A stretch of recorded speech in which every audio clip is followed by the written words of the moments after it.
एक गुरु एक शिष्य इथं गोड पत्रिकेमध्ये उल्लेख केलाय. अनेक गुरु अनेक शिष्य परंपरा ही वाढली पाहिजे. तसं गहिनीनाथांनी सगळा सार ज्ञानदादाला दिला आणि या ज्ञानदादाने अनेक गुरु अनेक शिष्य ही परंपरा चालू केली. त्याच्यामध्ये वाटे पडले, त्याच्यामध्ये फाटा आहेत, पण बीजनाथ एकच आहे. बीजनाथ एकच आहे सगळे. आता जसं आपला कुठेतरी आपण सगळे जर इथं विचार जर केला, नातं जर काढलं तर सगळ्यांचं नातं कुठं ना कुठं तरी जुळलं जातं. त्या पद्धतीने आपला परंपरा ही आदिनाथांपासून ही परंपरा चालत आली. पण आदिनाथांपासून चालत आलेली ही परंपरा याला पुढे फाटा फोडला माझ्या ज्ञानोबरांनी. शके बाराचे बारतरे टीका केली ज्ञानेश्वरे.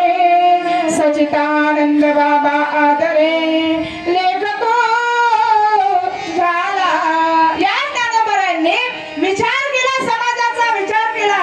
या मृत्यूलोकामध्ये अनेक अशा अनेक जातीमध्ये अनेक धर्मामध्ये माणसं आहेत, पण ब्राह्मण कुळाशिवाय त्या ठिकाणी ग्रंथ वाचायला कुणाला अधिकार नाही, भक्ती करण्याला कुणाला अधिकार नाही. मग मात्र माझ्या ज्ञानोबरांनी मेलेल्या माणसाला जिवंत केलं आणि मेलेल्या माणसाला जिवंत करून हातामध्ये लेखणी दिली.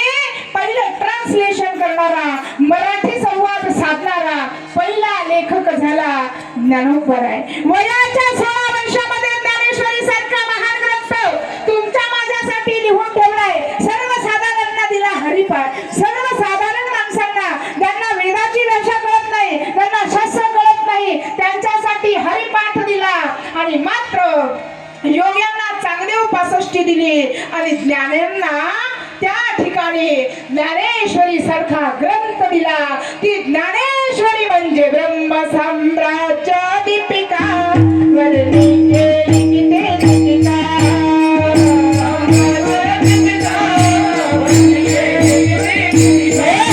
ब्रह्मसाम्राज्य दीपिका वर्णिये लिखिते लिखिता.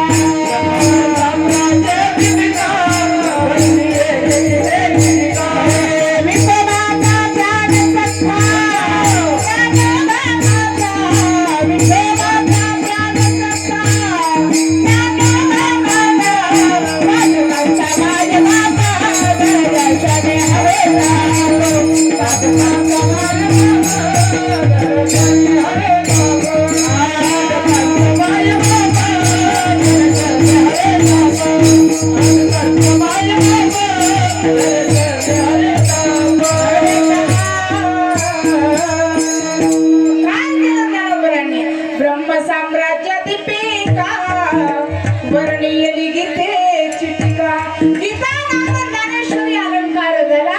या गीतेचं ट्रान्सलेशन ज्ञानोबरांनी केलं. ज्ञानोबरांनी हा अधिकार तुम्हा मला सर्वसामान्यांना हा अधिकार प्राप्त करून दिला. कशासाठी? बुडते हे जन न देखावे